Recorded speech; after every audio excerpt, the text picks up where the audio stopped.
जय श्री कृष्णा साथियों, मित्रों। इस संसार में भगवान की इच्छा के बिना कुछ भी नहीं होता है। इसीलिए सर्वप्रथम मैं आपको हृदय से शुभकामनाएं देना चाहता हूं कि आप बहुत ही भाग्यशाली हैं, क्योंकि आपने भगवान श्री कृष्ण की प्रेरणा से ही श्रीमद् भगवद गीता के बहुमूल्य विचारों के इस वीडियो को देखने का मन बनाया। मुझे पूरा विश्वास है कि इस वीडियो को पूरा अंत तक देखने और शांत मन से इसकी बातों को सुनने और समझने के बाद आपके विचारों और जीवन में बहुत ही सकारात्मक बदलाव आने वाले हैं। जो कोई भी श्रीमद् भगवद गीता की शरण में आकर भगवान श्री कृष्ण द्वारा बताई गई बातों को अपने जीवन में अपनाता है, वह अपने सभी दुखों और कष्टों से मुक्त होकर अपने जीवन में सफलता और आनंद को प्राप्त करता है।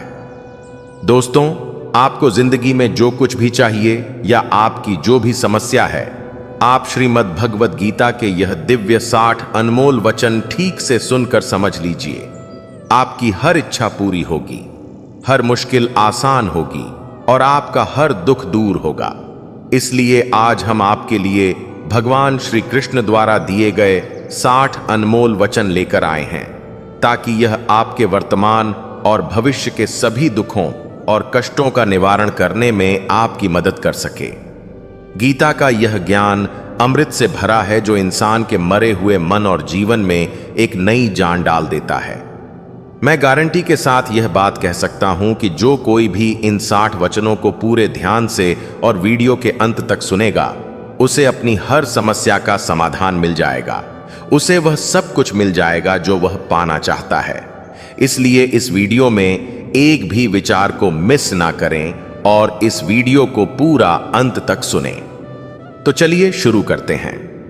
श्रीमद् भगवद गीता का पहला अनमोल वचन यह है कि जहां आपके लिए प्रेम और इज्जत नहीं है, वहां कभी मत जाओ। महाभारत का युद्ध शुरू होने से पहले श्री कृष्ण हस्तिनापुर गए थे, पांडवों की तरफ से शांति प्रस्ताव लेकर। तब शकुनी ने दुर्योधन से कहा, यह कृष्ण बड़ा मायावी है, अगर यह हमारे पक्ष में आ जाए तो समझ लो पांडव हार ही गए, तो इसकी सेवा करो। इसको अपने घर आने का निमंत्रण भेजो, इसे खुश करो। या तो उससे बहुत प्रेम हो, या तो हमारे जीवन में कोई बहुत बड़ी आपत्ति आ गई हो। ना तो मेरी जिंदगी में कोई आपत्ति आई है और ना ही तुम्हारा मुझसे कोई प्रेम है, तो तुम्हारे घर तो मैं कभी नहीं आऊंगा। तुम मुझे अपने घर बुला रहे हो सिर्फ और सिर्फ अपना मतलब पूरा करने के लिए, और मतलबी लोगों के घर कभी नहीं जाना चाहिए। इससे हमको यह शिक्षा मिलती है कि जिसके दिल में आपके लिए प्रेम नहीं है, सम्मान नहीं है, वहां आपको कभी नहीं रहना चाहिए। आपको सिर्फ उसी जगह रहना चाहिए जहां आपकी कदर हो, आपको इज्जत मिले और जहां आपको प्रेम मिले। श्रीमद् भगवद गीता का दूसरा अनमोल वचन यह है कि जिस रिश्ते में मर्यादाएं टूट जाती हैं, वहां सिर्फ सर्वनाश ही होता है। कोई आपसे बड़ा है या छोटा है, अगर वह रिश्तों में अपनी मर्यादाओं को तोड़ देगा तो वह रिश्ता कभी नहीं टिक सकता। रिश्ता सिर्फ तभी चलता है जब दो लोग एक दूसरे का सम्मान करते हैं, कदर करते हैं और कभी अपनी लिमिट क्रॉस नहीं करते हैं। जिस रिश्ते में कोई लिमिट नहीं है, एक दूसरे की इज्जत नहीं है, वह रिश्ता आज नहीं तो कल खत्म ही हो जाता है। श्रीमद् भगवद गीता का तीसरा अनमोल वचन यह है कि इंसान के दुख का सबसे बड़ा कारण है उसका मोह। मोह से अज्ञान आता है और जीवन में समस्याएं शुरू होने लगती हैं। महाभारत में धृतराष्ट्र को दुर्योधन से इतना मोह था कि वह अपने पुत्र को गलत काम करने से भी रोक नहीं सके। धृतराष्ट्र को पुत्र मोह की वजह से धर्म अधर्म का ज्ञान ही नहीं रहा और अंत में सब कुछ बर्बाद हो गया। महाभारत में श्री कृष्ण ने अर्जुन से कहा था, जब ज्ञान की धारा बहती है तो सबसे पहले मोह को नष्ट करती है। मोह को इसलिए नष्ट करती है क्योंकि मोह अज्ञान है। यूनान का सम्राट सिकंदर पूरी दुनिया को जीत लेना चाहता था। एक दिन एक नागा साधु ने सिकंदर से कहा, तू यह पूरी दुनिया कुतियां जीत लेगा, उसके बाद क्या करेगा, क्योंकि इसके अलावा दूसरी कोई दुनिया है ही नहीं। इतना कहकर संत जोर जोर से हंसने लगा। संत की बातें सुनकर सिकंदर को निराशा होने लगी। सिकंदर ने संत से पूछा कि आप हंस क्यों रहे हैं। संत ने जवाब दिया कि तू पूरी दुनिया जीत लेगा तब भी तुझे निराशा ही मिलेगी, क्योंकि तू दुनिया को जीतने के मोह में बंधा है, जबकि मेरे पास कुछ भी नहीं है। लेकिन मैं हमेशा खुश रहूंगा क्योंकि मुझे किसी भी चीज का मोह नहीं है। सिकंदर ने अब भी दुनिया जीती नहीं थी, लेकिन अब संत की बातें सुनने के बाद दुनिया जीतने के विचार से ही वह निराश हो गया था, क्योंकि दुनिया जीतने के बाद कोई और मोह नहीं बचेगा। मोह की वजह से जीवन में दुख ही आते हैं। मोह घर परिवार से हो सकता है, सफलता का मोह हो सकता है, सुख सुविधा और मानसान का मोह हो सकता है। जहां मोह रहेगा वहां दुख तो आएगा ही। मोह जब सफल होता है तो दुख मिलता है, और जब असफल होता है तब भी दुख ही मिलता है। श्री कृष्ण कहते हैं कि जब कोई मोह त्याग देता है तो उसे मेरी कृपा मिल जाती है। मोह रहित व्यक्ति परम आनंद प्राप्त करता है। इसीलिए मोह का त्याग करना चाहिए, और जो हमारे पास है उसी में संतुष्ट रहना चाहिए। ज्यादा पाने का मोह रहेगा तो दुख मिलना तय है। श्रीमद् भगवत गीता का चौथा अनमोल वचन यह है कि जो दूसरों के साथ छल करता है उसका अंत बहुत बुरा होता है। दुर्योधन के मामा शकुनी और दुर्योधन ने पांडवों के साथ जीवन भर छल किया, पथ पथ पर उन्हें धोखा दिया, कभी ईमान से उनके साथ नहीं चले, और उसका परिणाम दुर्योधन को यह मिला कि उनके दल का हर एक बड़ा योद्धा छल के द्वारा ही मारा गया, क्योंकि दुर्योधन ने जैसा कर्म किया था उसको वैसा ही फल मिला। जीवन भर उसने छल किया तो अंत में उसकी खुद की मृत्यु भी एक छल से ही हुई थी। इसीलिए कोई अगर खुद को बहुत ज्यादा चालाक समझता है कि दूसरे को धोखा दे दिया, दूसरे को बेवकूफ बना दिया, तो एक दिन कोई आएगा उसकी जिंदगी में भी बहुत ही वह उसको ही धोखा देगा, क्योंकि कर्म सबके कारनामे याद रखता है। जो जैसा कर्म करता है उसको वैसा ही फल जरूर मिलता है। श्रीमद् भगवत गीता का 5वां अनमोल वचन यह है कि लोगों में अपना सहारा ढूंढना छोड़ दो। आपके मन की सबसे बड़ी कमजोरी यही होती है कि आप दूसरों में सहारा ढूंढते हैं, और यही चीज आपको कमजोर बनाती है। यही चीज आपका खुद पर विश्वास खत्म कर देती है। जो लोग सोचते हैं ना कि यह तो मेरा सहारा है तो मुश्किल वक्त में मुझे काम आएगा, वही लोग मुश्किल वक्त में सबसे ज्यादा दुखी और अकेले पड़ जाते हैं। आप सिर्फ ईश्वर को अपना सहारा बनाओ। देखना जब भी कोई मुश्किल आएगी ना तो वह किसी ना किसी रूप में आकर आपकी मदद जरूर करेंगे। दुनिया को सहारा मत बनाओ। जो खुद अपने लिए सहारा ढूंढ रहे हैं वह आपका सहारा कैसे बनेंगे? तो अपना सहारा दुनिया को नहीं, ईश्वर को बनाना चाहिए। ईश्वर आपकी सुनता है या नहीं, यह आपकी श्रद्धा, विश्वास और आस्था पर निर्भर करता है। श्रीमद् भगवत गीता का 6वां अनमोल वचन यह है कि अपने मन को शांत रखना सीखो, क्योंकि अशांत मन जीवन में सिवाय दुख के आपको और कुछ नहीं देने वाला, और एक शांत मन आपको जीवन में प्रेम और आनंद ही देगा। दुख और सुख सिर्फ शांत और अशांत मन के परिणाम है। अशांत मन दुख को ही जन्म देता है, और शांत मन परम आनंद को जन्म देता है। मन में शंकाओं को कभी जन्म ना दो। यह शंकाएं मन में गलतफहमियों के पहाड़ बना देती हैं, जिससे जीवन का सुख चयन छीन जाता है। तभी श्री कृष्ण कहते हैं कि मनुष्य को अपने मन को वश में रखना चाहिए। जो कोई अपने मन को वश में कर लेता है उसका मन उसका मित्र बन जाता है, और जो कोई अपने मन को वश में नहीं रख पाता उसका मन उसका सबसे बड़ा शत्रु बन जाता है। श्रीमद् भगवत गीता का 7वां अनमोल वचन यह है कि जिंदगी में कभी भी खुद को किसी का जरूरतमंद या मोहताज मत बनाओ, क्योंकि जब तक आप किसी के जरूरतमंद नहीं होते तब तक आपको कोई दुख नहीं पहुंचा सकता, कोई आपका फायदा नहीं उठा सकता। जिस इंसान के आप जरूरतमंद हो जाओगे वह आपका लाभ उठाना शुरू कर देता है। जिस दिन आपने अपने जीवन को किसी का जरूरतमंद बना दिया उसी दिन से आपको उसकी गुलामी करनी पड़ती है।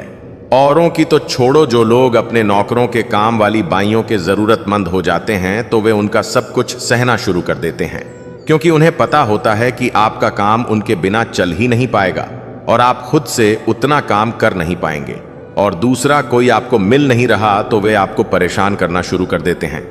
लेकिन जब उन्हें यह समझ आता है कि आप अपना काम खुद कर सकते हैं, या आपको दूसरे 1000 ऑप्शन मिल सकते हैं, तो वे चुपचाप अपना काम करेंगे। अब अगर आप कोई ऐसी नौकरी करते हैं जहां आपके बॉस के गलत होते हुए भी आप उसका टॉर्चर सहते रहते हैं, तो उसको पता होता है कि आप उसके जरूरतमंद हैं और वह उसका पूरा फायदा लेता है। और तो और जिस घर परिवार में आप रहते हैं, अगर वहां भी आप किसी के जरूरतमंद हैं, तो वह आपको पूरा चूस लेता है, क्योंकि वहां आप 24 घंटे रहते हैं, कहीं और जा ही नहीं सकते। आपके सर पर चढ़कर नाचेगा वह इंसान और आपको पूरी तरह से अपने कंट्रोल में रखेगा। लोगों को बहुत मजा आता है अपने से कमजोर इंसान को अपने कंट्रोल में रखने में। आप चाहे हजारों के लिए अच्छा करो, चाहे हर वह काम करो जिससे उन्हें खुशी मिले, पर ऐसे लोग आपकी गर्दन को दबा के रखते हैं। आप में अगर कुछ प्रतिभा है तो आपके पंख ही काट दिए जाएंगे।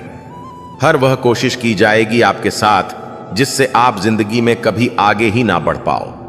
किसी का मोहताज होना मर जाने से भी बदतर होता है।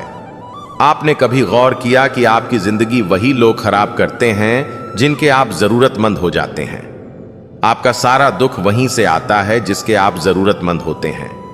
जरूरतमंदी सिर्फ शरीर या काम की नहीं होती, सबसे बड़ी जरूरतमंदी तो मन की होती है कि जिंदगी में कोई हमें चाहिए, हमें संभालने के लिए नहीं तो हम खुश नहीं रह पाएंगे। अकेलापन लोगों से झेला नहीं जाता है। फिर कई बार आप ऐसे लोगों से जुड़ जाते हैं जो आपकी इस मन की जरूरतमंदी का पूरा फायदा उठाते हैं। आप उनसे रिश्ता इसीलिए जोड़ते हैं ताकि आपकी जिंदगी में थोड़ी खुशी आए, और वे लोग आपको खून के आंसू रुलाते हैं, आपकी पूरी जिंदगी नर्क बना देते हैं। याद रखना, एक बात, मां बाप के अलावा ऐसा दुनिया में आज तक कोई पैदा नहीं हुआ है कि आप जिसके जरूरतमंद बने और वह आपका फायदा ना उठाए। इसीलिए जिंदगी में कभी भी खुद को किसी का जरूरतमंद या मोहताज मत बनाना। श्रीमद् भगवत गीता का 8वां अनमोल वचन यह है कि अपनी खुशी और अपना दुख हर किसी के आगे जाहिर नहीं करना चाहिए, क्योंकि लोग आपकी खुशी पर नजर लगा देते हैं और आपके दुख में आपकी हंसी उड़ाने लगते हैं। आपकी खुशी से कोई खुश नहीं होता, लोगों को जलन होती है। इसीलिए कहा जाता है कि हर वक्त आंसू आंख में लाया ना करो, हर जख्म सबको दिखाया ना करो। यहां लोग हाथ में नमक लिए फिरते हैं, इसीलिए अपना हर दर्द सबको दिखाया ना करो। लोग तो बैठे ही हैं दुखी इंसान को और दुखी करने के लिए, और जो खुश है उसको तकलीफ पहुंचाने के लिए। अपने मन की हालत अपने तक ही रखो, सिर्फ उसे बताओ जो उसे समझने की संभव। वह अंततः अच्छे के लिए होता है, चाहे वह वर्तमान हो, भविष्य हो या अतीत हो। हालांकि यह शिक्षा सुनने में सरल लगती है, लेकिन इसे समझना और स्वीकार करना बहुत कठिन होता है, खासकर जब जीवन में किसी प्रकार का दुख, कष्ट या अन्याय हमारे सामने आ खड़ा होता है। उस समय हमें पूरी दुनिया ही गलत और मतलबी लगने लगती है, और यह विश्वास करना कठिन हो जाता है कि जो हो रहा है वह हमारे भले के लिए हो रहा है। जब जीवन में किसी अपने से हमें चोट पहुंचती है या हमारे साथ कुछ अनुचित होता है, तो हमें लगता है कि हमारी दुनिया टूट गई है। परंतु सच यह है कि यही कष्ट हमें और भी अधिक मजबूत और लायक बनाते हैं। यह कठिनाइयां हमें जीवन के सत्य से रूबरू कराती हैं और हमें यह दिखाती हैं कि कौन हमारा सच्चा मित्र है और कौन नहीं। यह स्थिति उस बच्चे की तरह होती है जिसे उसकी मां कड़वी दवाई पिलाती है। बच्चे को वह दवाई बिल्कुल पसंद नहीं आती, लेकिन वह दवा ही उसकी बीमारी को खत्म करती है। ठीक वैसे ही जीवन के कठिन अनुभव हमें विकसित करते हैं, भले ही उस वक्त वह अनुभव कड़वा क्यों ना लगे। वास्तव में हम उसी को सच मानकर जीते हैं जितना हमारी समझ है और जितना हमें दिखाया या बताया गया है।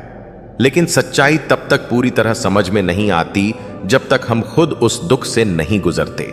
यह शिक्षा हमें यह समझने में मदद करती है कि जीवन की हर घटना, चाहे वह सुखद हो या दुखद, किसी न किसी उद्देश्य के साथ आती है, और उस उद्देश्य को समझने के लिए हमें धैर्य और विश्वास बनाए रखना चाहिए।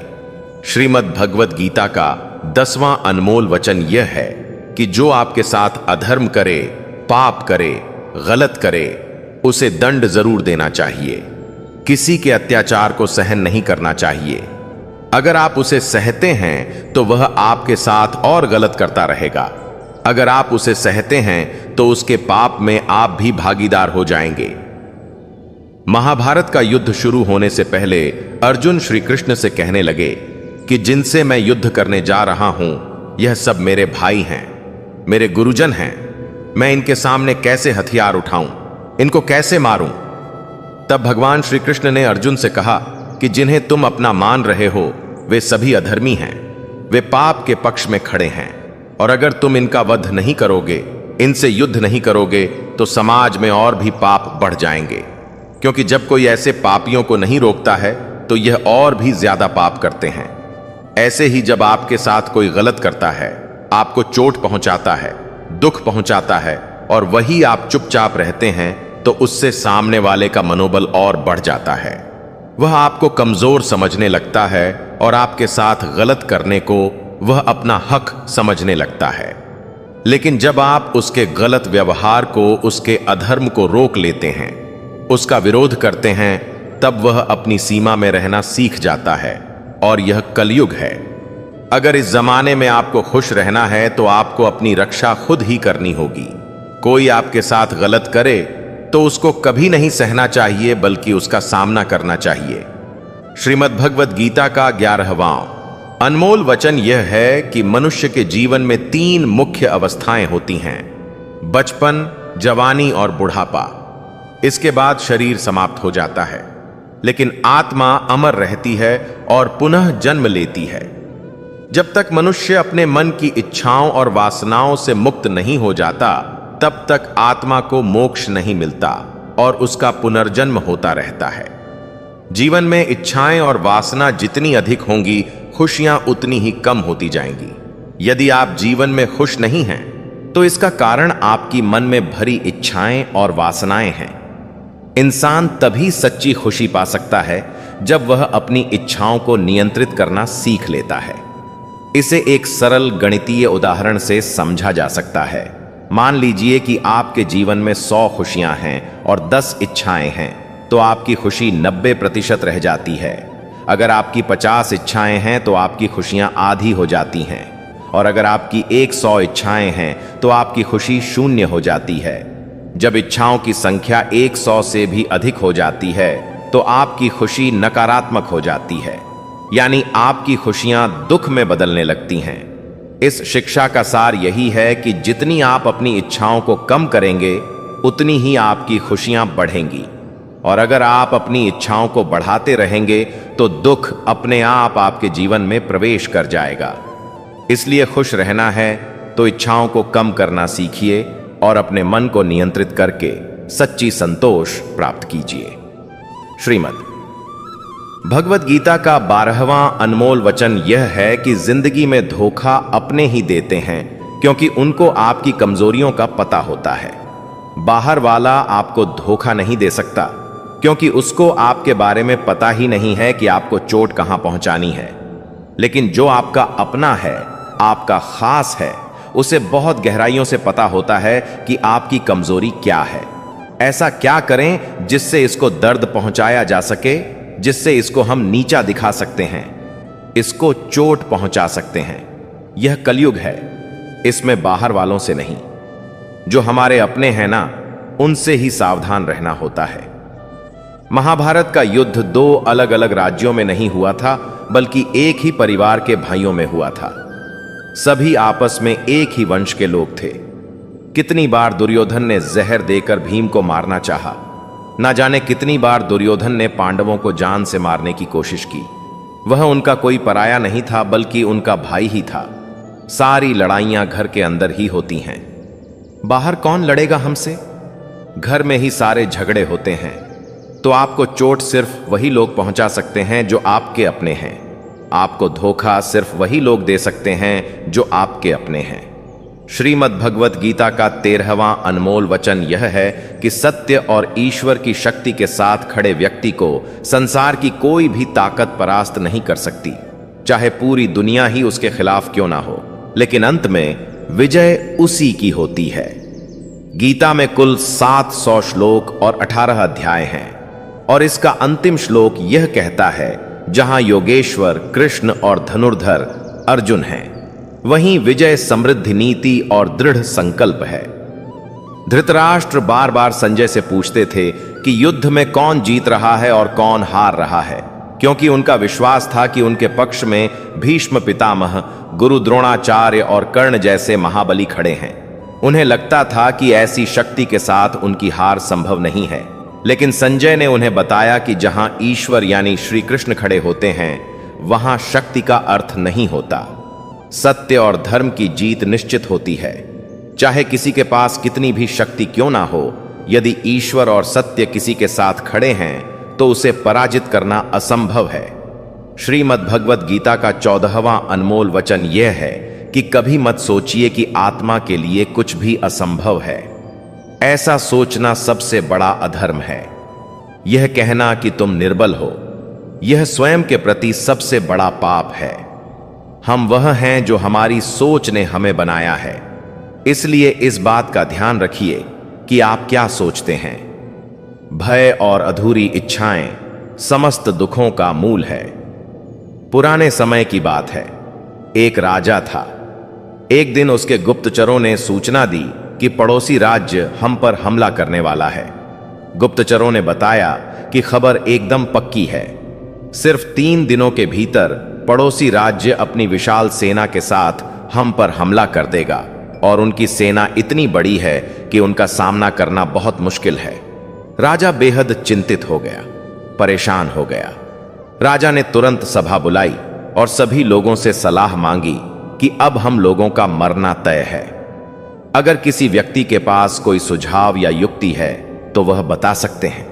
राजा के एक चतुर मंत्री ने कहा, अब जब जान पर बात आ गई है तो इसका एकमात्र उपाय है कि हमें आज ही अभी इसी वक्त ही पड़ोसी राज्य पर हमला कर देना चाहिए।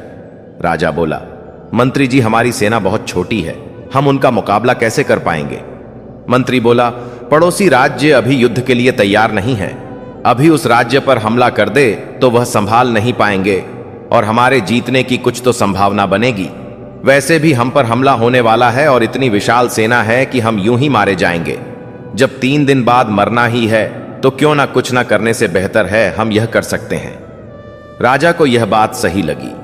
उसने तुरंत अपनी सेना को तैयार होने का आदेश दिया और उस राज्य के नागरिक भी सेना के साथ जुड़कर युद्ध में चले गए। पड़ोसी राज्य जो था, वहां तक पहुंचने से पहले एक पुल पार करना होता था। जैसे ही वह सेना पुल पार करके उस राज्य में घुस गई तो राजा ने कहा, हम अपने पड़ोसी राज्य में घुस चुके हैं। यह जो पुल है, इस पुल को जला दो। और पुल जलाने के बाद सेना को बोला, हमारे पास में अब और कोई विकल्प नहीं है सिवाय लड़ने के। अब हम या तो लड़कर जीत जाएं या फिर हम यहीं मारे जाएं। हमारे पास भागने का कोई रास्ता नहीं है। सभी सैनिक अपनी पूरी क्षमता के साथ लड़े और पड़ोसी राज्य की बड़ी सेना को उन्होंने हरा दिया, इस विचार के साथ कि हमारे पास अब कोई और विकल्प नहीं है। इस कहानी से सीख मिलती है कि जब आपके पास में रास्ता सिर्फ एक होता है कि अगर यह नहीं किया तो मर जाएंगे, बर्बाद हो जाएंगे, तो संभावना बढ़ जाती है उसमें कामयाब होने की। इसीलिए ऐसा कभी मत सोचिए कि आत्मा के लिए कुछ भी असंभव है। अगर हम जी जान लगाकर दृढ़ निश्चय के साथ किसी कार्य को करते हैं तो हमें सफलता अवश्य मिलती है। श्रीमद् भगवत गीता का 15वां अनमोल वचन यह है कि भगवान श्री कृष्ण अर्जुन से कहते हैं कि हर मनुष्य 3 गुणों रजोगुण, तमोगुण और सत्वगुण से बना है। इसीलिए ऐसा कोई व्यक्ति नहीं है जिसमें केवल अच्छाई या केवल बुराई हो। हर व्यक्ति में अच्छाइयां और बुराइयां दोनों होती हैं। यदि आप चाहें तो आप सबसे अच्छे इंसान में भी बुराई ढूंढ सकते हैं और यदि चाहें तो सबसे बुरे इंसान में भी अच्छाई देख सकते हैं। इसलिए यदि आपको लगता है कि आपके भीतर कुछ कमियां हैं और इसी कारण आप जीवन में आगे नहीं बढ़ पा रहे हैं, तो यह आपकी सबसे बड़ी गलतफहमी है। साथ ही लोगों की बातों पर ध्यान देने की जरूरत नहीं है, क्योंकि आजकल अधिकतर लोग ऐसे दृष्टिकोण से दूसरों को देखते हैं जहां उन्हें दूसरों की केवल बुराइयां नजर आती हैं और अपनी केवल अच्छाइयां। अगर कोई आपकी आलोचना करता है तो उसकी चिंता मत करें। जो चीजें आपके नियंत्रण में हैं, जिन्हें आप सुधार सकते हैं, उन पर काम करें और खुद को बेहतर इंसान बनाएं। लेकिन जो चीजें प्राकृतिक रूप से आपके वश में नहीं हैं, उनके बारे में चिंता करके दुखी होने का कोई लाभ नहीं है। यह शिक्षा हमें आत्मसंवर्धन की प्रेरणा देती है। अपने गुणों को निखारें, लेकिन उन चीजों के बारे में परेशान ना हो जिन्हें आप बदल नहीं सकते। अपनी कमजोरियों को स्वीकार करके ही आप एक मजबूत और सशक्त व्यक्ति बन सकते हैं। श्रीमद् भगवत गीता का 16वां अनमोल वचन यह है कि वह इंसान जिंदगी में सफल माना जाएगा जो अंदर से हमेशा खुश रहता है। बाहर से तो सभी खुश दिखाई देते हैं, लेकिन अंदर से इंसान अशांति से भरा रहता है। बहुत पैसा कमा लिया, कामयाबी हासिल कर ली, लेकिन वह कामयाबी असली नहीं। असली कामयाबी तब मानी जाएगी जब आपका मन खुश रहता है। खुशी प्राप्त करने के लिए हम पूरा जीवन भौतिक संसाधनों को जुटाने में लगे रहते हैं। धन, गाड़ी, बंगला इत्यादि प्राप्त करने की दौड़ में लगे रहते हैं कि इन्हें प्राप्त करने से हमें खुशी मिलेगी। लेकिन वास्तविकता में ऐसे भौतिक संसाधनों को प्राप्त करके मिलने वाली खुशी थोड़े ही समय के लिए होती है। जैसे ही हमें वह संसाधन मिलता है, हमारा मन दूसरे संसाधन को प्राप्त करने के लिए परेशान होने लगता है। इसीलिए भगवत गीता में भगवान श्री कृष्ण कहते हैं कि मनुष्य वास्तव में खुशी तभी प्राप्त कर सकता है जब वह अपनी इच्छाओं को वश में करके और उनका त्याग करके आध्यात्मिक पथ पर आगे बढ़ता हुआ भगवत प्राप्ति के लिए प्रयास करता है, ईश्वर की भक्ति करता है। ऐसा मनुष्य जो सभी कामनाओं से रहित होकर सुख और दुख को समान भाव से देखता है, वह भीतर से आनंद और संतोष को प्राप्त करता है। श्रीमद् भगवत गीता का 17वां अनमोल वचन यह है कि मनुष्य को हमेशा अपने कर्म पर ध्यान लगाना चाहिए, न कि इस बात पर कि लोग क्या कहेंगे या लोग क्या सोचेंगे, क्योंकि जब हम इस बात की परवाह करते हैं कि लोग क्या सोचेंगे, तब हम अपना कार्य ठीक से नहीं कर पाते। एक बार एक फल वाला बाजार में बैठकर फल बेच रहा था। उसने अपने पीछे एक बोर्ड लगाया हुआ था जिस पर उसने चौक से लिख रखा था कि यहां ताजे फल बेचे जाते हैं। एक ग्राहक ने उससे कहा, हमें मालूम है तुम यहां बैठे हो, वहां नहीं, इस लाइन में से, इस पंक्ति में से यहां मिटा दो। फल वाले ने शब्द मिटा दिया और अब बचा ताजे फल बेचे जाते हैं। एक दूसरा ग्राहक बोला, हम जानते हैं तुम ताजे फल बेचते हो, कोई सड़े हुए तो नहीं बेचते, इसलिए इस वाक्य से ताजे मिटा दो। फल वाले ने ताजे भी मिटा दिया और बोर्ड पर बचा कि फल बेचे जाते हैं। अब तीसरा ग्राहक आया और कहने लगा कि हमें दिख रहा है कि तुम फल ही बेच रहे हो, इसे लिखने की क्या जरूरत है, इसमें से फल को हटाओ। फल वाले ने वैसा ही किया और अब बचा था कि बेचे जाते हैं। तब एक और ग्राहक आया और उसने बोर्ड को पढ़कर फल वाले से कहा, पीछे क्या लिख रखा है, बेचे जाते हैं। हमें पता है तुम बेचने के लिए ही बैठे हो, कोई मुफ्त में थोड़ी ना बांट रहे हो, चलो मिटाओ इसे। बेचारे फल वाले ने जो बचे कुचे शब्द थे वह भी मिटा दिए और अब वह बोर्ड खाली हो गया।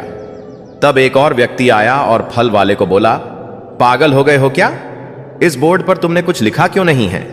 इसीलिए दोस्तों, दुनिया में हर एक इंसान की अपनी एक राय होती है और इंसान दूसरों को सलाह देने में माहिर होता है। हम यह नहीं कह रहे हैं कि आप किसी की सलाह ना सुने, बस यह कह रहे हैं कि उनकी राय सुनते सुनते अपनी राय ना भूल जाए। इसलिए हारे हुए की सलाह सुनिए और जीते हुए का तजुर्बा लेकिन दिमाग खुद का लगाइए। डरिए मत कि हम गलती कर बैठे तो क्या होगा, क्योंकि गलतियों से ही सीखोगे, गलतियों से खुद का तजुर्बा तो आएगा। आज हारोगे तो कल जीतोगे भी। अरे लोग हमारे बारे में क्या सोचते हैं, यह भी अगर हम ही सोचेंगे तो फिर वह लोग क्या सोचेंगे। इसीलिए कहते हैं सबसे बड़ा रोग, क्या कहेंगे लोग। श्रीमद् भगवत गीता का 18वां अनमोल वचन यह है कि जीवन में हमें मित्रता हमेशा सोच समझकर करनी चाहिए और जिसे भी अपना मित्र बनाए उसका साथ हमेशा निभाना चाहिए। महाभारत में ऐसे कई मित्र थे जिन्होंने अपनी ही सेना के साथ विश्वासघात किया। ऐसे भी कई लोग थे जो ऐन वक्त पर पाला बदलकर कौरवों या पांडवों के साथ चले गए। शल्य और युत्सु इसके उदाहरण हैं। इसीलिए कहते हैं कि कई बार दोस्त के भेष में दुश्मन हमारे साथ आ जाते हैं और हमसे कई तरह के राज लेते रहते हैं। कुछ ऐसे भी दोस्त होते हैं जो दोनों तरफ होते हैं, जैसे कौरवों का साथ दे रहे भीष्म, द्रोण और विदुर ने अंततः युद्ध में पांडवों का ही साथ दिया। ईमानदार और बिना शर्त समर्थन देने वाले दोस्त भी आपका जीवन बदल सकते हैं। पांडवों के पास भगवान श्री कृष्ण थे तो कौरवों के पास महान योद्धा कर्ण थे। इन दोनों ने ही दोनों पक्षों को बिना शर्त अपना पूरा साथ और सहयोग दिया था। यदि कर्ण को छल से नहीं मारा जाता तो कौरवों की जीत तय थी। पांडवों ने हमेशा श्री कृष्ण की बातों को ध्यान से सुना और उस पर अमल भी किया, लेकिन दुर्योधन ने कर्ण को सिर्फ एक योद्धा समझकर उसका पांडवों की सेना के खिलाफ इस्तेमाल किया। यदि दुर्योधन कर्ण की बात मानकर कर्ण को घटोत्कच को मारने के लिए दबाव नहीं डालता तो इंद्र द्वारा दिया गया जो अमोघ अस्त्र कर्ण के पास था उससे अर्जुन मारा जाता और संभवतः परिणाम कुछ और हो सकता था। इसलिए मित्रता करने के साथ साथ मित्रता निभाने में भी ईमानदारी का परिचय देना चाहिए। श्रीमद् भगवत गीता का 19वां अनमोल वचन यह है कि कभी भी किसी भी चीज की अति नहीं करनी चाहिए। कोई भी चीज हद से ज्यादा नहीं करनी चाहिए। किसी से प्रेम भी हद से ज्यादा मत करना और किसी से नफरत भी हद से ज्यादा नहीं करना। हद से ज्यादा मीठा भी खराब हो जाता है तो हद से ज्यादा कड़वा भी खराब हो जाता है। हद से ज्यादा खाना भी आपको बीमार कर देगा तो हद से ज्यादा भूखा रहना भी आपको नुकसान ही पहुंचाएगा। हद से ज्यादा आराम भी आपको बीमार कर सकता है और हद से ज्यादा जागना भी आपको बहुत ज्यादा नुकसान पहुंचाएगा। इसीलिए जीवन को संतुलन के साथ जीना चाहिए। जैसे ही आप संतुलन को खो देते हैं वैसे ही आपके जीवन में कोई ना कोई छोटी या बड़ी दुर्घटना हो जाती है। श्रीमद् भगवत गीता का 20वां अनमोल वचन यह है कि मनुष्य को अपने कर्मों का फल भोगना ही होता है। जो बोया है वही काटोगे। यदि आपने माँ बाप की सेवा की है तो ही आपकी संतान बुढ़ापे में आपकी सेवा करेगी, वरना कोई पानी पिलाने वाला भी पास नहीं होगा।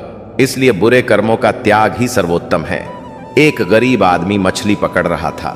मछली पकड़ते पकड़ते उसने एक ताजी ताजी मछली पकड़ी। पास में ही एक सेठ भी मछली पकड़ रहा था लेकिन मछली पकड़ने का अनुभव ना होने के कारण काफी देर से उसके हाथ एक भी मछली नहीं लगी। सेठ ने जब देखा कि उस गरीब आदमी ने ताजी ताजी मछली पकड़ी है तो उसके मन की मछली को देखकर लालच आ गया और उसने गरीब आदमी के हाथ से मछली छीन ली। मछली ने सेठ के अंगूठे में काट लिया, जिससे वह सेठ के हाथ से छिटक गई और फिर से पानी में जा गिरी। सेठ के अंगूठे में गहरा घाव हो गया और तेजी से खून बहने लगा। सेठ दौड़ा दौड़ा डॉक्टर के पास गया। डॉक्टर ने अंगूठे पर पट्टी कर दी और बोला, 3 दिन बाद आकर दिखाना। 3 दिन के बाद सेठ दोबारा डॉक्टर के पास पहुंचा और अपना घाव दिखाया। घाव ठीक होने की बजाय और गहरा हो गया। डॉक्टर ने बोला, अब इस अंगूठे को काटना पड़ेगा। अगर नहीं काटा तो हाथ खराब हो जाएगा। मरता क्या ना करता। सेठ ने अपना अंगूठा कटवा लिया। डॉक्टर ने फिर से पट्टी बांधी और 3 दिन बाद आने के लिए कहा। सेठ 3 दिन बाद फिर गया। पट्टी को खोला गया। घाव सड़ने लगा था, जिसे देखकर डॉक्टर ने बोला, आपका घाव सड़ रहा है, हाथ कलाई तक काटना पड़ेगा, नहीं तो पूरा हाथ जाएगा। सेठ बोला, काट दो और कोई रास्ता नहीं है। सेठ की कलाई काटकर पट्टी बांध दी गई और उसे 4 दिन बाद फिर से आने के लिए कहा। सेठ 4 दिन बाद पहुंचा। डॉक्टर ने पट्टी खोलकर देखा तो घाव वैसे का वैसा था। डॉक्टर ने कहा, हाथ कोहनी तक काटना पड़ेगा, नहीं तो पूरा बाजू जाएगा। सेठ ने वह भी कटवा लिया। सेठ को पट्टी बांध दी गई और 4 दिन बाद फिर से आने को कहा। 4 दिन बाद डॉक्टर ने घाव को देखकर कहा, अब तो बाजू काटना पड़ेगा, नहीं तो पूरा शरीर सड़ जाएगा। अब सेठ का पूरा बाजू कट चुका था। तभी सेठ के एक मित्र ने उससे पूछा कि तुझसे कहीं कोई गलती तो नहीं हुई? आखिर यह क्या हो रहा है? तू जाने अनजाने कोई गलती तो नहीं कर बैठा जिसके कारण तेरे साथ यह सब हो रहा है? सेठ बोला, हां, एक गलती तो हुई है। मैंने किसी की मछली पर हाथ मारा था। मेहनत उसकी थी, मगर खाना मैं चाहता था। मित्र ने जैसे ही सुना उसने सेठ से कहा, जरूर यह उस मछली वाले आदमी की वजह से ही हो रहा है। तू जल्दी से जा और उसे ढूंढ, उसके सामने नाक रगड़ और माफी मांग। सेठ दौड़ा और उस गरीब आदमी को ढूंढा। उसके पैरों में गिर गया और उससे पूछा, यह तूने क्या किया? क्या तुझे कोई तंत्र मंत्र की विद्या आती है? तूने क्या किया मेरे साथ? कोई श्राप दिया? कोई बद्दुआ दी? तूने क्या कहा? गरीब आदमी हाथ जोड़कर बोला, मैंने तो कुछ नहीं किया। सेठ बस ऊपर देखा और कहा, हे भगवान, इसने मुझे अपनी ताकत दिखाई है, तू इसे अपनी ताकत दिखा दे। मित्रों, हमेशा याद रखिए, बुरे कर्मों का फल भी बुरा ही होता है। कर्मों का फल हमें वैसे ही ढूंढ लेता है जैसे कोई बछड़ा खो जाने पर सैकड़ों गायों में अपनी मां को ढूंढ लेता है। कर्म फल से कोई नहीं बच सकता। श्रीमद् भगवद गीता का 21वां अनमोल वचन यह है कि हम इस दुनिया में खाली हाथ आए थे और खाली हाथ ही जाएंगे। जो कुछ भी आज आपका है, कल किसी और का होगा। इसलिए जो भी कर्म करें उसे भगवान को अर्पित करें। जीवन में सबसे बड़ा उपहार स्वास्थ्य है, सबसे बड़ा धन संतोष है और सबसे सच्चा संबंध वफादारी से बनता है। यदि आप छल करेंगे तो एक दिन वह छल आपके पास लौट कर आएगा। आज नहीं तो कल जीवन सच्चाई से जिए, हर पल सुकून मिलेगा। उपवास केवल अन्न का नहीं होना चाहिए, बल्कि लोभ, लालच, घृणा, चुगली, क्रोध और गंदे विचारों से भी उपवास रखना चाहिए। यदि मन का संकल्प और शरीर का पराक्रम पूरी तरह किसी काम में लगाया जाए तो सफलता निश्चित होती है। भाग्य का इंतजार करने के बजाय कर्मों का तूफान पैदा करें। दरवाजे अपने आप खुल जाएंगे। क्रोध की अवस्था में भ्रम उत्पन्न होता है और भ्रम बुद्धि का नाश करता है। जब बुद्धि नष्ट हो जाती है तो व्यक्ति का पतन निश्चित है। जैसे पानी अपनी मर्यादा छोड़कर विनाशकारी बन जाता है, वैसे ही जब वाणी मर्यादा तोड़ती है तो सर्वनाश होता है। किसी को धोखा देना एक प्रकार का कर्ज है जो किसी न किसी दिन आपको किसी और के हाथों लौटाया जाएगा। कलयुग में हमेशा सतर्कता और तैयारी के साथ रहना चाहिए, क्योंकि ना मौसम पर भरोसा है ना इंसानों पर, वे कभी भी बदल सकते हैं। श्रीमद् भगवद गीता का 22वां अनमोल वचन यह है कि हमारे रिश्तेदार ही हमसे सबसे ज्यादा जलते हैं। हमारी सफलता से सबसे ज्यादा दिक्कत हमारे रिश्तेदारों को ही होती है। बाहर वालों को कोई फर्क नहीं पड़ता कि आपकी जिंदगी में क्या हो रहा है, और जो आपके रिश्तेदार होते हैं उनकी पूरी नजर रहती है आपकी जिंदगी पर। बाहर से तो वे यही कहेंगे कि आगे बढ़ो, सफल हो जाओ, खुश रहो जिंदगी में, और जब उन्हें आप अपनी सफलता के बारे में बताएंगे, अपनी किसी कामयाबी की खबर उनको सुनाएंगे, तो उसे सुनकर उन्हें बिल्कुल भी खुशी नहीं होती। कई बार सारी दुनिया आपको पसंद करती है, आपके काम की तारीफ करती है, लेकिन आपकी कदर आपके घर में ही नहीं होती। पांडवों के हर सुख से दुर्योधन जलता था। जब भी पांडव किसी काम में सफल होते थे उसे बिल्कुल भी बर्दाश्त नहीं होता था। दुर्योधन हर प्रयास करता था पांडवों को नीचा गिराने का, जितना हो सके उन्हें दुखी करने का, और यही भाइयों की आपसी जलन महाभारत के युद्ध की वजह बनी, जिसमें ना जाने कितने अनगिनत लोग मारे गए। बाहर वालों को क्या फर्क पड़ता है कि आप कैसी जिंदगी जीते हैं, लेकिन यह जो रिश्तेदार होते हैं, यह जो करीबी लोग होते हैं, मजाल है जो इन्हें आपकी खुशी बर्दाश्त हो जाए।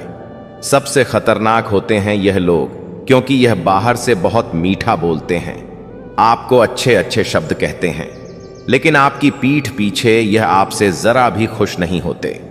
तो इसीलिए किसी को भी अपना समझने से पहले आप यह जरूर जांच परख लें कि वह सच में आपका अपना है या सिर्फ अपनेपन का दिखावा कर रहा है। श्रीमद् भगवद गीता का 23वां अनमोल वचन यह है कि जो व्यक्ति अपने कार्यों को समय पर पूरा नहीं करता और समय का महत्व नहीं समझता, उसकी पूरी जिंदगी व्यर्थ में ही समाप्त हो जाती है। समय ही जीवन की असली पूंजी है, और यदि आप इसे निरर्थक कार्यों में बर्बाद कर देते हैं तो जीवन में आपको कुछ भी सार्थक प्राप्त नहीं होगा। यदि आप जीवन में कुछ पाना चाहते हैं तो समय की कद्र करना अत्यंत आवश्यक है। समय का सही उपयोग आपको न केवल सफलता की ओर ले जाता है, बल्कि जीवन को भी सही दिशा में आगे बढ़ाता है। समय बीतने पर लौट कर नहीं आता, इसलिए हमें इसका सदुपयोग करते हुए अपने लक्ष्यों को पूरा करने के लिए निरंतर प्रयास करना चाहिए। श्रीमद् भगवत गीता का 24वां अनमोल वचन यह है कि डर धारण करने से भविष्य के दुख का निवारण नहीं होता है। डर से तो चिंताएं ही बढ़ती हैं जो मन का सुख चैन सभी छीन लेती है। किसका डर है तुम्हें? कौन तुम्हें मार सकता है? तुम शरीर नहीं हो। शरीर तो तुम्हारा मात्र एक साधन है अपने कर्मों को सिद्ध करने का। तुम एक आत्मा हो जो कि अमर है। अर्जुन युद्ध में अपने बंधु बांधव से लड़ना नहीं चाहते थे, लेकिन श्री कृष्ण ने समझाया कि जब किसी विवाद का हल शांतिपूर्ण तरीके से नहीं होता तो फिर युद्ध ही एकमात्र विकल्प बच जाता है। कायर लोग युद्ध से पीछे हटते हैं। युद्ध भूमि पर पहुंचने के बाद भी अर्जुन युद्ध नहीं करना चाहता था। तब भगवान श्री कृष्ण ने उससे कहा कि ना कोई मरता है और ना कोई मारता है, सभी निमित्त मात्र हैं। आत्मा अजर और अमर है, इसीलिए मनुष्य को डरना नहीं चाहिए, अपितु अपने नियत कर्मों को निडरता के साथ संपन्न करना चाहिए। श्रीमद् भगवत गीता का 25वां अनमोल वचन यह है कि जिसे आप सबसे ज्यादा महत्व दोगे वही आपको कभी महत्व नहीं देंगे। आपने कभी गौर किया है कि आपका अपमान कौन लोग करते हैं? वही जिसे आप सबसे ज्यादा हद से ज्यादा महत्व देते हैं। दूसरों की इज्जत करना अच्छी बात है, पर दूसरों की अगर बहुत ज्यादा इज्जत करेंगे तो उनकी नजर में आपकी इज्जत खत्म हो जाती है।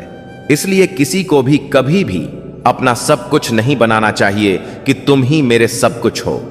जैसे ही आप किसी को अपना सब कुछ बना लेते हैं तो आप उसके लिए कुछ भी नहीं रह जाते। इसलिए लोगों को इज्जत उतना ही देना चाहिए जितना वे हजम कर सके। हद से ज्यादा इज्जत देना आपकी ही बेइज्जती करवा सकता है। श्रीमद् भगवत गीता का 26वां अनमोल वचन यह है कि जो मुश्किल वक्त में, जो दुख के समय में आपका साथ दे, सिर्फ वही आपका अपना है। बाकी तो अपनेपन का नाटक करने वाले बहुत से लोग होते हैं। बड़ी बड़ी बात करने वाले बहुत लोग होते हैं कि हम आपसे बहुत प्रेम करते हैं। कोई भी दुख हो, कोई भी तकलीफ हो, हमें याद कर लेना। लोग दुख उठाने की बात करते हैं, लोग आने जाने की बात करते हैं, हाथ मिलाना तो ठीक से नहीं जानते और दिल मिलाने की बात करते हैं। जब सच में आपकी जिंदगी में तकलीफ आएगी ना, तब आपको समझ में आ जाएगा कि आपका साथ देने के लिए कौन खड़ा है और कौन भाग गया। उस समय सारे लोग भाग जाते हैं क्योंकि लोगों को पता होता है कि यह व्यक्ति हमारे पास आया तो हमसे मदद ही मांगेगा और वह हमें कुछ दे नहीं पाएगा। लोग आपसे सिर्फ तभी रिश्ता रखते हैं जब आप उन्हें कुछ दे सकते हैं और आपसे उन्हें कुछ फायदा हो सकता है।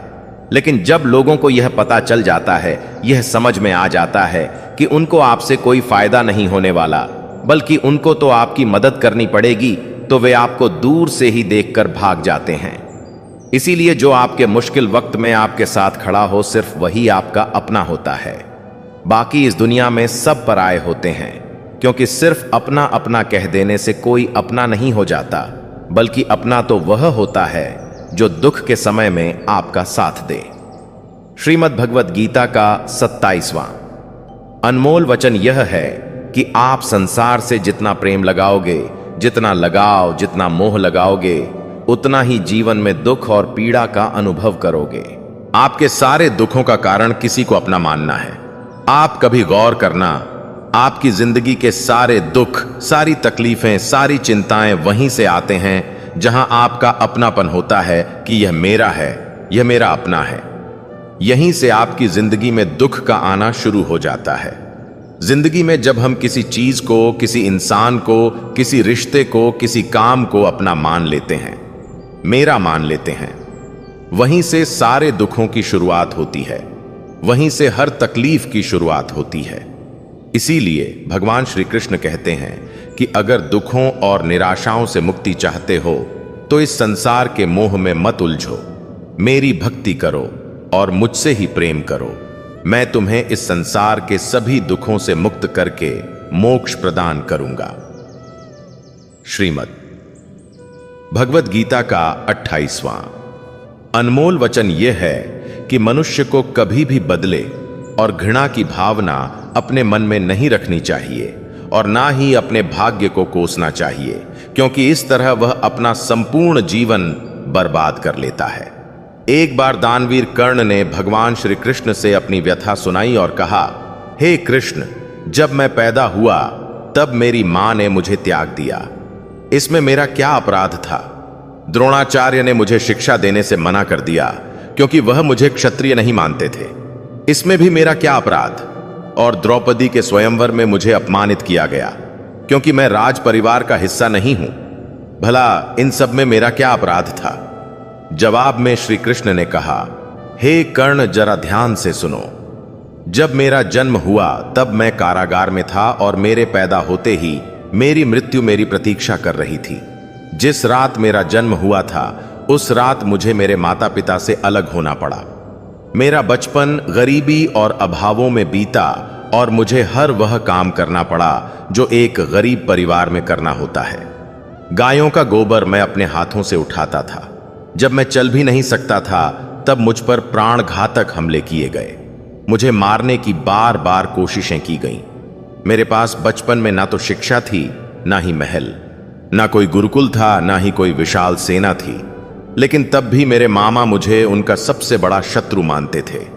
मेरा भी जीवन कई चुनौतियों से गुजरा है। यह बात इतनी महत्वपूर्ण नहीं है कि जीवन में कितनी बार अपमानित होना पड़ रहा है, पर यह महत्वपूर्ण है कि आप उस अपमान का जवाब कैसे दे रहे हैं। आपके पास ज्ञान है जिसका आप उपयोग कर रहे हैं या नहीं, और इन सब चुनौतियों को पार करके कैसे आप आगे जाते हैं, यह बात सबसे अधिक महत्वपूर्ण है। महाभारत में जिस तरह से कर्ण की जिंदगी में उतार चढ़ाव आए, उससे यही सीख मिलती है कि इस क्रूर दुनिया में अपना अस्तित्व बनाए रखना कितना मुश्किल होता है। इसीलिए समय के हिसाब से बदलना जरूरी होता है, लेकिन वह बदलाव ही उचित है जिसमें सभी का हित हो। कर्ण ने खुद को बदलकर अपने जीवन का लक्ष्य तो हासिल कर लिया, लेकिन वे फिर भी महान नहीं बन सके क्योंकि उन्होंने अपनी शिक्षा का उपयोग समाज से बदला लेने की भावना से किया। बदले की भावना से किया गया कोई भी कार्य आपके समाज का हित नहीं कर सकता। समाज ने एक महान योद्धा कर्ण को तिरस्कृत किया था जो समाज को बहुत कुछ दे सकता था, लेकिन समाज ने उसकी कदर नहीं की क्योंकि उसमें समाज को मिटाने की भावना थी। कर्ण के लिए शिक्षा का उद्देश्य समाज की सेवा करना नहीं था, अपितु वह अपने सामर्थ्य को आधार बनाकर समाज से अपने अपमान का बदला लेना चाहता था। समाज और कर्ण दोनों को ही अपने अपने द्वारा किए गए अपराध के लिए दंड मिला है और आज भी मिल रहा है। कर्ण यदि यह समझता कि समाज व्यक्तियों का एक भाग मात्र है जिसे हम लोगों ने ही बनाया है, तो संभवतः वह समाज को बदलने का प्रयास करता, ना कि समाज के प्रति घृणा करता। श्रीमद् भगवत गीता का 29वां अनमोल वचन यह है कि किसी पर भी आंख बंद करके भरोसा नहीं करना चाहिए। महाभारत की कथा में दुर्योधन ने कई बार षड्यंत्र रचकर पांडवों को मारने की कोशिश की, यहां तक कि उन्हें जलाकर मारने का प्रयास भी किया। पांडव, जो धर्म के मार्ग पर चलने वाले लोग थे, बार बार उसकी चालों में फंसते रहे क्योंकि वे दुर्योधन को अपना भाई और सगा समझते थे। वे उस पर भरोसा करते थे, जबकि दुर्योधन उनकी मृत्यु की साजिश कर रहा था। हालांकि भगवान ने हमेशा उनकी रक्षा की, पर यह शिक्षा हमें बताती है कि भरोसा करते समय आंखें खुली रखना अत्यंत आवश्यक है। केवल रिश्तों या दिखावे के आधार पर किसी पर भी पूरी तरह भरोसा करना कभी कभी खतरनाक साबित हो सकता है। इसलिए चाहे वह संबंध कितना ही नजदीकी क्यों ना हो, हमें सच्चाई को समझने और सतर्क रहने की जरूरत है। यह शिक्षा हमें सतर्कता और विवेक की महत्ता का बोध कराती है। भरोसा करना आवश्यक है, लेकिन उसके साथ सजगता बनाए रखना भी उतना ही जरूरी है ताकि कोई भी छल कपट से हमें धोखा न दे सके। श्रीमद् भगवत गीता का 30वां अनमोल वचन यह है कि आप जैसा अन्न खाओगे वैसा ही आप आपका मन और आपकी बुद्धि होगी। आप वैसा ही कर्म करोगे और वैसा ही आचरण करोगे। सात्विक अन्न खाओगे तो आपका मन भी सात्विक होगा, सात्विक व्यवहार भी करोगे, सोच भी आपकी अच्छी होगी। श्री कृष्ण ने भागवत गीता में सात्विक, राजसिक और तामसिक इन तीनों आहार का विस्तार से वर्णन किया है कि क्या खाना चाहिए और क्या नहीं खाना चाहिए। और इसका निचोड़ यही है कि जो मनुष्य सात्विकता से भोजन करता है उसे जीवन में सुख और शांति अवश्य मिलते हैं। राजसिक भोजन करने से व्यवहार में क्रोध और अहंकार उत्पन्न होते हैं, जबकि तामसिक भोजन करने से व्यक्ति एत में काम वासना और नकारात्मकता की अधिकता आती है, जिसके फलस्वरूप जीवन में दुख, चिंता और निराशा मिलती है। अतः हमें हमारे भोजन का चयन सोच समझकर करना चाहिए। श्रीमद् भगवत गीता का 31वां अनमोल वचन यह है कि आप वह मत करो जो सभी करते हैं, बल्कि वह करो जो आपके लिए सही है। श्री कृष्ण ने अर्जुन से कहा, हे अर्जुन, जो तेरे कर्तव्य है, जो तेरे लिए सही है, जो तुझे करना चाहिए वह कर। तू कभी भी वह काम मत कर जो दुनिया कर रही है। क्योंकि अर्जुन श्री कृष्ण से कहने लगा कि ऐसे भयंकर युद्ध में पड़ने से अच्छा है कि मैं सन्यासी बन जाऊं। तो श्री कृष्ण ने अर्जुन से कहा कि सन्यासी बनना तेरा कर्म नहीं है, तेरा धर्म नहीं है। तू क्षत्रिय है। तेरा कर्म और तेरा धर्म यही है कि तू अधर्म का नाश कर, धर्म की रक्षा कर और इसके लिए युद्ध कर। ऐसे ही हर इंसान का एक अलग कर्तव्य होता है, एक अलग ही मार्ग होता है। तो कभी भी उस मार्ग पर मत जाना जहां सारी भीड़ जा रही हो। कभी भी वह काम मत करो जो दुनिया करती है कि आजकल का यह ट्रेंड हो गया है, यह फैशन हो गया है, सब करते हैं, इसीलिए हम भी कर रहे हैं। सारी भीड़ यही काम कर रही है, इसीलिए हम भी कर रहे हैं। अगर आप वह करोगे जो भीड़ कर रही है तो आप भी उसी भीड़ में कहीं खो जाओगे। लेकिन वही अगर आप वह करोगे जो आपके लिए सही है, जो आपकी प्रतिभा है, तो दुनिया की सारी भीड़ में भी आप सबसे अलग नजर आओगे। श्रीमद् भगवत गीता का 32वां अनमोल वचन यह है कि आलसी इंसान कभी कुछ हासिल नहीं कर सकता। अधिकतर लोग सिर्फ योजनाएं ही बनाते रहते हैं कि मुझे बड़ा घर चाहिए, मुझे बड़ी गाड़ी चाहिए, मैं दुनिया घूमना चाहता हूं, मुझे यह चाहिए, वह चाहिए। यह हर कोई सोच लेता है, लेकिन उस पर मेहनत करना, अपना कर्म करना वह नहीं करते। क्योंकि चाहना तो बहुत आसान है, लेकिन उसके लिए कर्म करते रहना वह बहुत मुश्किल है। हर कोई चाहता है कि मेरा शरीर फिट हो, लेकिन उसके लिए एक्सरसाइज करना जरूरी है, जो आपको ही करना होगा। जो इंसान आलसी बनकर बैठा रहता है, उसे ना ही अच्छा शरीर मिलता है और ना ही अच्छा जीवन मिलता है। तो अगर जिंदगी में कुछ पाना चाहते हो तो आलस्य को अपनी जिंदगी से दूर कर दीजिए। आलस्य के चलते आपको कुछ मिलने वाला तो नहीं है, बल्कि जो आपके पास है वह भी गवा दोगे। श्रीमद् भगवत गीता का 33वां अनमोल वचन यह है कि बुरा इंसान कभी अपनी बुराई नहीं छोड़ेगा। चाहे आप उसके साथ कितना भी अच्छा चलो, वह आपको तकलीफें अवश्य ही देगा। इसलिए जो जैसा है आप उसके साथ वैसा ही व्यवहार करें। बुरे इंसान के साथ आप कितना भी अच्छा बन जाओ, वह कभी अच्छा नहीं बनने वाला।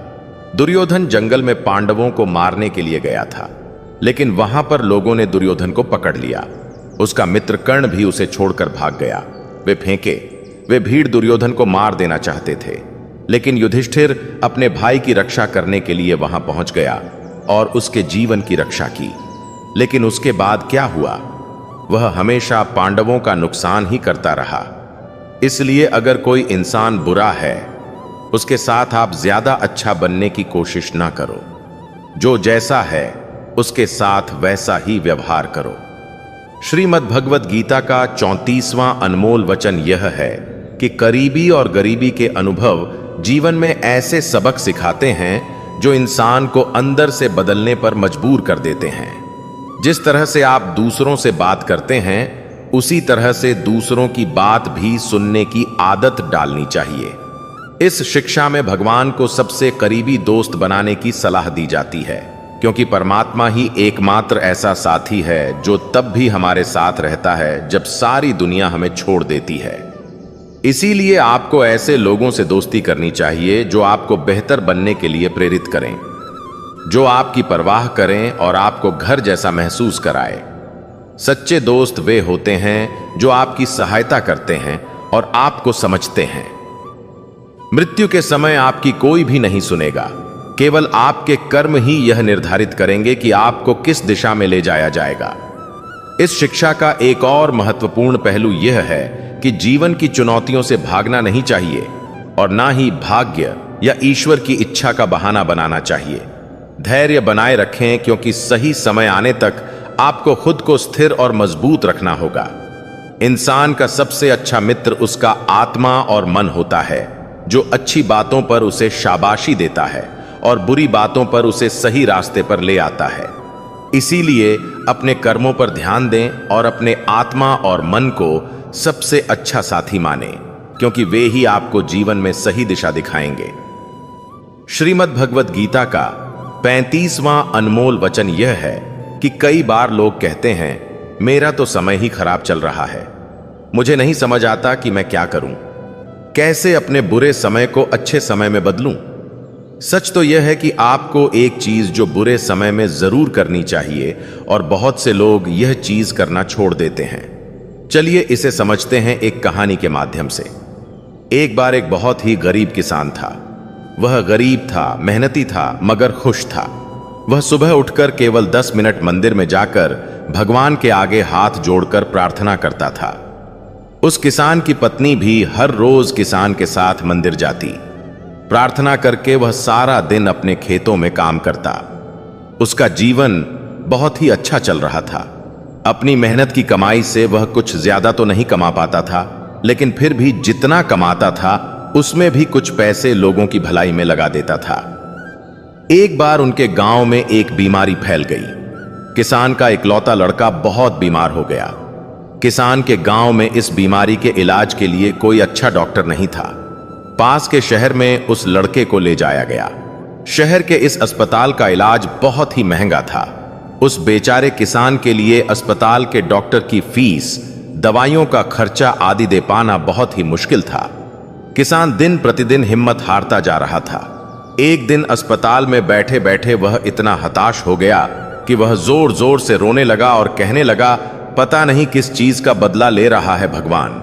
कभी वह खुद को कोसता है तो कभी परमात्मा को। किसान की पत्नी को अटूट विश्वास था, पर किसान को आशा की कोई किरण नजर नहीं आ रही थी। अस्पताल के कुछ दूरी पर एक मंदिर था। किसान की पत्नी उस मंदिर में हर रोज प्रार्थना करने जाती, पर किसान का दिल नहीं करता। डॉक्टर ने किसान से कहा, उसके बच्चे के इलाज के लिए 100 रुपये की आवश्यकता है। किसान के लिए इतनी बड़ी रकम इकट्ठा कर पाना असंभव था। किसान की पत्नी अब भी मंदिर जाती। वह भगवान के आगे हाथ जोड़कर प्रार्थना करती कि उसका पुत्र ठीक हो जाए। एक दिन मंदिर में एक सेठ आया। उसने किसान की पत्नी को बताया कि उसने किसान की बात उस दिन अस्पताल और 100 रुपये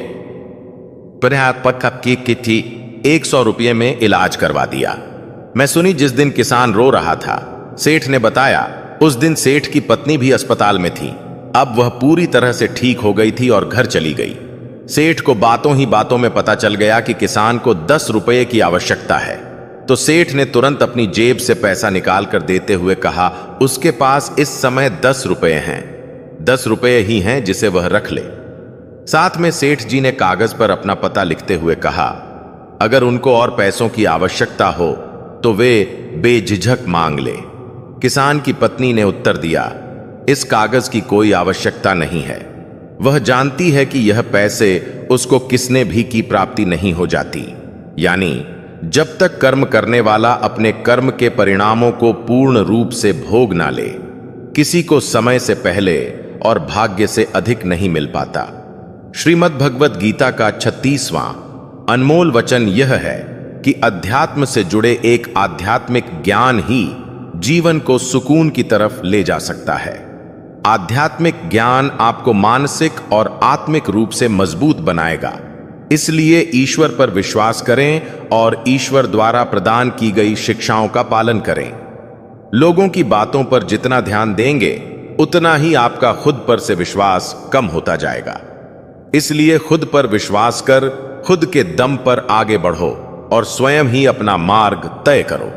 जीवन में किसी भी पल कुछ भी हो सकता है। जीवन सीमित है। समय व्यर्थ मत करो। बुरे अतीत को याद करके दुखी होने से अच्छा है कि उससे सीख लो और अपने वर्तमान को सुधार कर एक बेहतर भविष्य का निर्माण करो। कर्म करो और ईश्वर पर भरोसा रखो। क्या होगा, क्या नहीं, यह ईश्वर पर छोड़ दें। जितना अधिक पुरुषार्थ करोगे, स्वर्ग का मार्ग उतना ही सरल होगा। स्वयं को ईश्वर के चरणों में सौंप दो। नित्य अच्छे कर्म करो और लोगों की भलाई करो और उन्हें सही राह दिखाओ। एक ज्ञानवान व्यक्ति कभी भी कामुक सुख में आनंद नहीं लेता, इसलिए ज्ञानी व्यक्ति जो हो गया वह अच्छा हुआ। जो हो रहा है वह अच्छा हो रहा है और जो होगा वह भी अच्छा ही होगा। मित्रों, वेद पुराण पढ़ने का कोई लाभ ही नहीं जब तक उसमें कही बातों को अपने जीवन में अनुकरण ना करें, उनका पालन ना करें। रावण बुद्धिमान अवश्य था, किंतु ज्ञानी नहीं। उसकी अज्ञानता ने उसे क्रोधी, कामुक और अहंकारी बना दिया, जो उसकी मृत्यु का सबसे बड़ा कारण बना। श्री कृष्ण कहते हैं, मैं सभी प्राणियों को एक समान रूप से देखता हूं।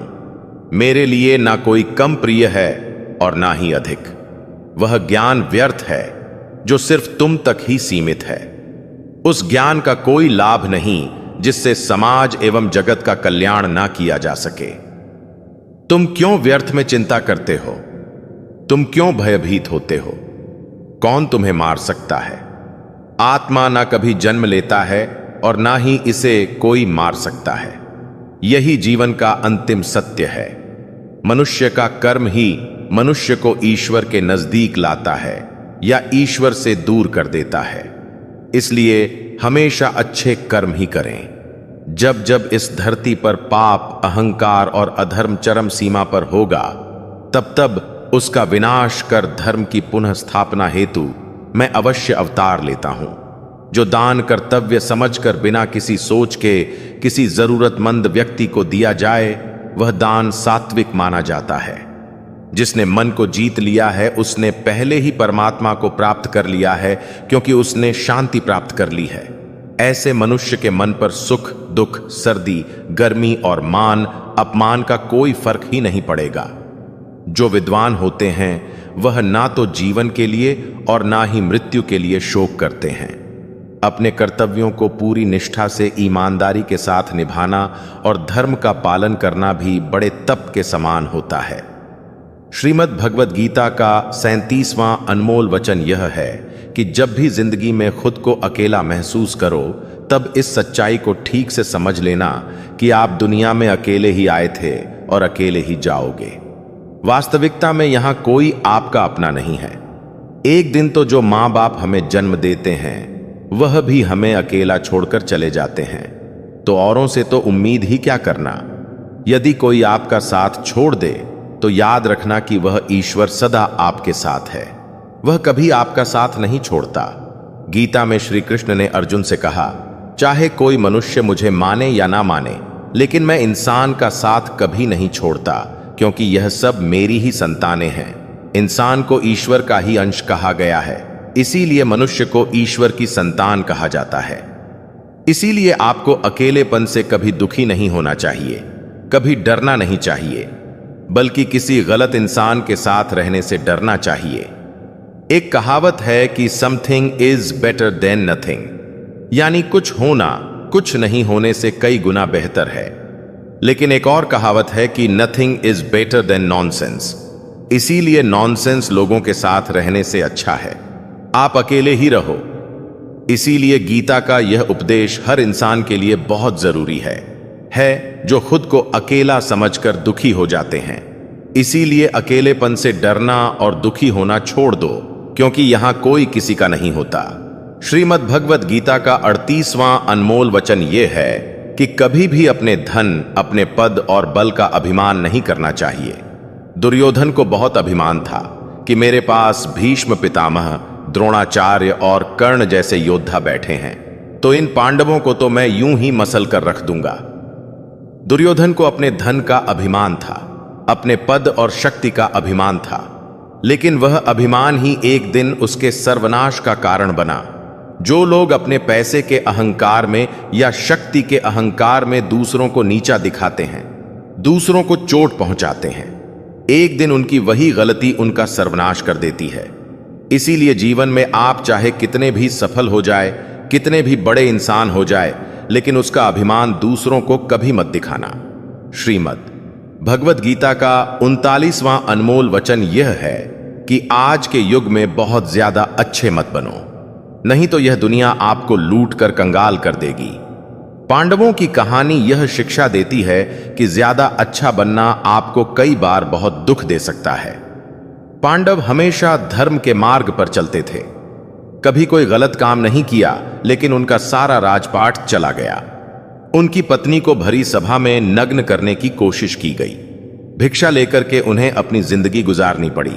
कारण क्या था? यह कि वे कुछ ज्यादा ही अच्छे बने हुए थे। यह तो तब की बात है, और आज की दुनिया तो और भी बदल चुकी है। लोग अच्छे इंसान को इज्जत कम देते हैं, बल्कि उसका इस्तेमाल ज्यादा किया जाता है। अगर आप भी लोगों के साथ अच्छा रहते हैं तो आप इस चीज को खुद अनुभव कर पाएंगे। आप जितना लोगों के साथ अच्छा चलते हैं, लोग आपके साथ उतना ही गलत व्यवहार करते हैं। लोग आपका उतना ज्यादा इस्तेमाल करते हैं। आप दूसरों की खुशी के लिए कुछ भी करते जाते हैं, और लोग सिर्फ आपका फायदा लेने में लगे रहते हैं। इसीलिए आज के जमाने में खुश रहना है, ना तो बहुत ज्यादा अच्छे मत बनो। इसका मतलब यह नहीं कि आप बुरे इंसान बन जाओ।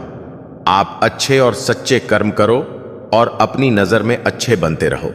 दुनिया की नजर में अच्छे बनने की कोशिश कभी मत करना। श्रीमद् भगवत गीता का 40वां उपदेश यह है कि आंखों से सच दिखने वाली बात पर भी एकदम से जल्दी भरोसा नहीं करना चाहिए। ऐसी बहुत सी कहानियां आपने सुनी होंगी कि कई बार आंखों से दिखने वाली बात भी सच नहीं होती है। इसीलिए भरोसा करने में कभी भी जल्दबाजी मत करना। श्रीमद् भगवत गीता का 41वां अनमोल वचन यह है कि जीवन में जब भी कोई मुश्किल आए तो हिम्मत मत हारो, बस थोड़ा धीरज रखो। जो लोग मुश्किल वक्त में खुद को थोड़ा संभाल कर धीरज रखते हैं, वह हर मुश्किल को आसानी से पार कर जाते हैं। एक राजा अपने गुरुजी के पास गया और उसने गुरुजी से जाकर बोला कि ऐसे तो राज्य में हर प्रकार की खुशहाली है, पर वक्त का कोई भरोसा नहीं है। अगर कभी जिंदगी में कोई मुश्किल वक्त आए, कोई बुरा वक्त आए, तो उस वक्त के लिए मुझे कोई मंत्र दीजिए, कोई शिक्षा दीजिए, कोई उपदेश दीजिए कि उस बुरे वक्त से कैसे बाहर निकलना है। तो गुरुजी ने उसे एक ताबीज बांध कर दे दिया और राजा से कहा कि इस ताबीज में मैंने एक मंत्र लिख कर रखा है। जब तुम्हारी जिंदगी में बहुत बुरा वक्त आए और तुम्हें लगे कि इससे बुरा तो अब कुछ हो ही नहीं सकता, उस समय पर यह ताबीज खोलकर तुम इस मंत्र को पढ़ लेना।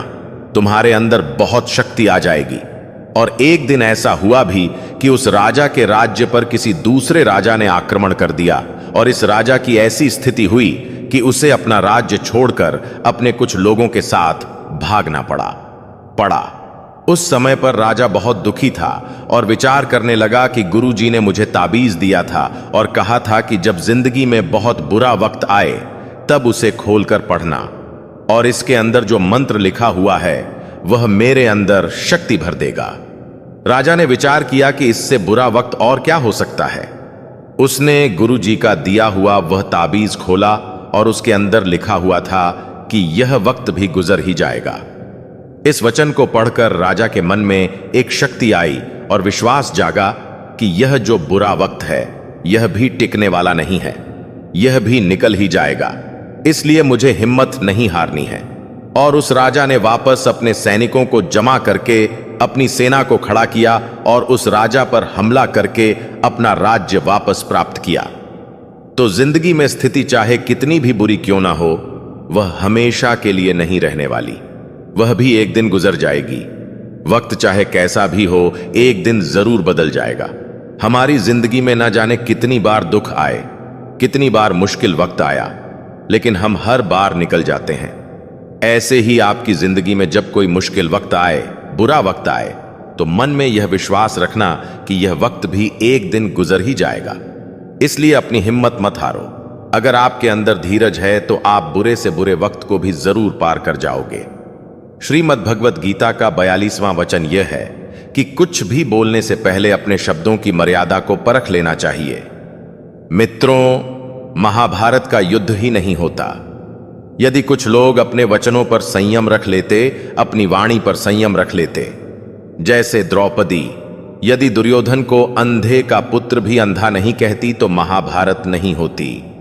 शिशुपाल और शकुनी हमेशा चुभने वाली बातें ही करते थे, लेकिन टीटी भी बोलने से पहले 1000 बार सोच लेना चाहिए, क्योंकि शस्त्र तो केवल शरीर को घायल करता है, लेकिन शब्द मन और आत्मा को ही घायल कर देते हैं। श्रीमद् भगवद गीता का 43वां अनमोल वचन यह है कि इंसान ही आजकल इंसान का दुश्मन हो गया है। चाहे आप बिजनेस में देख लो, चाहे आप रिश्तों में देख लो, किसी भी फील्ड में आप देख लो, इंसान ही इंसान को नुकसान पहुंचा रहा है। कितनी प्रतिस्पर्धा बढ़ गई है, कितनी चोरियां बढ़ रही हैं, कितना क्राइम बढ़ गया है। शास्त्रों में जो कलयुग के लक्षण लिखे गए हैं, ना कि एक दिन इंसान ही इंसान को खाएगा, वह समय तो आ ही गया है। इंसान ही तो इंसान को खा रहा है, एक दूसरे का बिजनेस खा रहा है, एक दूसरे की नौकरियां खा रहा है, एक दूसरे की जिंदगी की खुशियां खा रहा है। इंसान जो दुखी है उसे और दुखी करो, जो खुश है उसे परेशान करो। यही तो हो गया है आजकल। कहने को तो सब इंसान हैं, लेकिन इंसानियत कहीं दिखती ही नहीं। एक सेठ के घर के बाहर से एक भिखारी निकल रहा था। उसने उस सेठ से कहा कि मुझे एक गिलास पानी पिला दीजिए, बहुत प्यास लगी है, बहुत दूर से पैदल चलकर आया हूं, मेरे प्राण निकल रहे हैं।